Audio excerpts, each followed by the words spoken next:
Yo, my peoples, what's up? Welcome to 3 and 5 in the One Stop Co-op Shop, where I talk about 3 aspects of an expansion to a game in about 5 minutes-ish. I'm talking about the first big box expansion for Dune Imperium, Rise of X. Dune Imperium being the deck-building worker placement sensation for 1-4 players that a lot of folks enjoyed back a couple of years ago.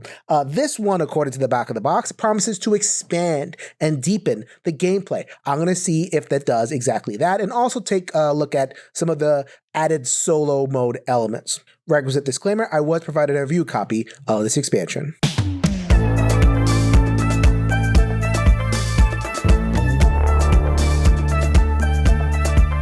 All right, item number 1, more stuff.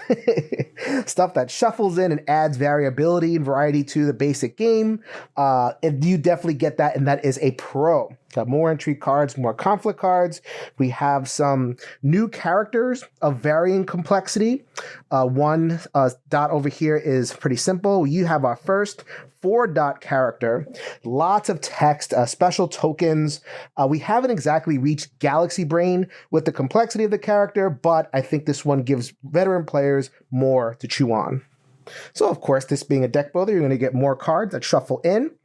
The main power that happens on many of the expansion cards is this one right here, where if you discard or trash the card, there is another use. Dune Imperium being good with the multi-use cards, the new cards add even more uses on top of that. I think the concern might be that a little bit of power creep seeps in.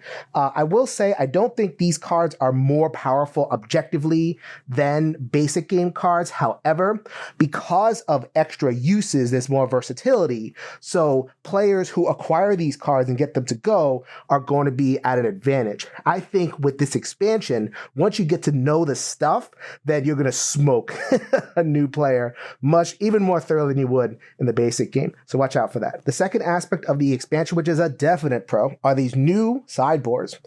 You have the Landsrad Council and Choam new board, which replaces the old one.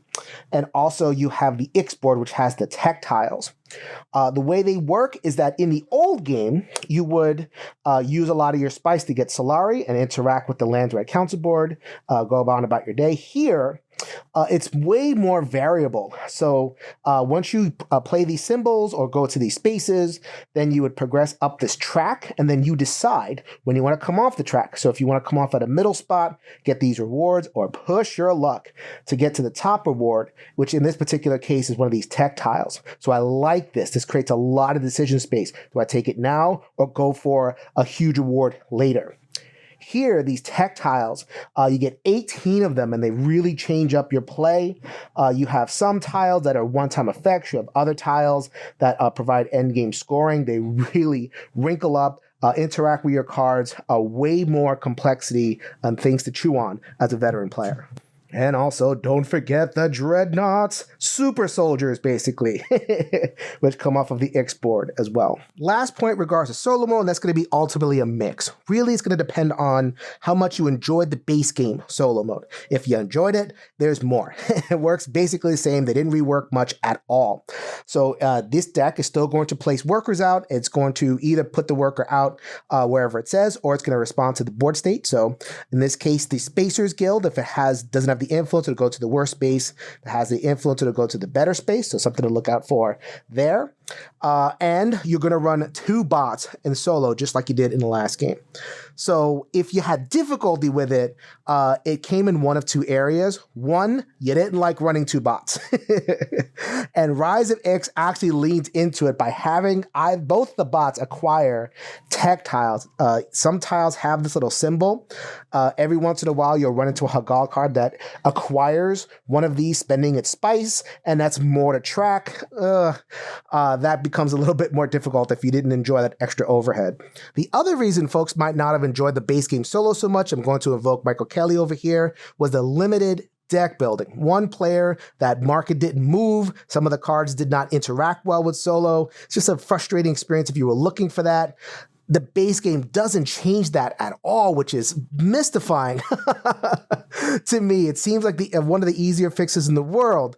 They give you one little bit, roll 2d6, and those dice will discard cards out of the market. That's a variant, and it didn't even include the d6 in the package, so you know it's just basically screaming out afterthought. So if you're looking forward to the expansion, improving the solo mode, if you didn't like the base game solo mode, not so much. My final thoughts on Dune Imperium Rise of Ix is that it is a connoisseur's expansion.